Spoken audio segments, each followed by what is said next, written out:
Assalomu alaykum hurmatli obunachilar. Mana bugun Farg'ona viloyati Rishton tumani Cheknasirdan qishlog'iga aboy bosishgan joylariga keldik. Yuqorida ham buni boshlanishida ko'rsatib o'tgandik. Mana aboylash jarayonlari tugabdi. 1 kvadrat metr aboylarini 40 ming so'mdan ustakalarimiz yopishtirib berishibdi. Qadrdonlar, mana ko'rishlaringiz mumkin. Ustalarimiz ishiga baho beraverasizlar. Bu uyimiz sinchdan bo'lganligi sababli burchaklarida ozgina kesish jarayonlari bo'lgan. U darajada bilinmagan ekan. Mana keyingi xonamiz. Bu xonamizda mana burchaklarni ham yopishtirishi ustakalarimiz bo'lishibdi. Keyingi xonaga o'tishibdi. Mana burchaklarimiz.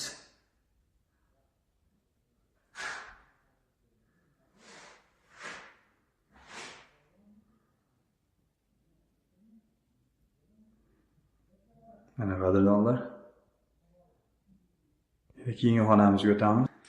Bu ikkala xonaning o'rtasidagi koridor qismi. Bu xonamizga ham mana tepa qismlariga gipsokardon qoqishib, tiyagalar, po'kak tiyagalarni yopishtirishgan. Po'kak tiyagalarimizni metri 5000 so'mdan qadrdonlar.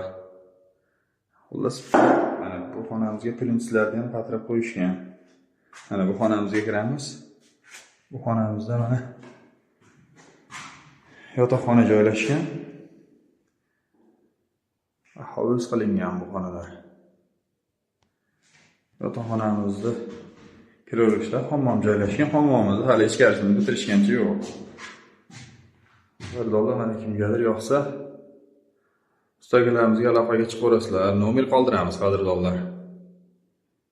Ustakalarimiz ichiga bir baho berib, like, kommentariy, podpiska kutib qolamiz sizlardan.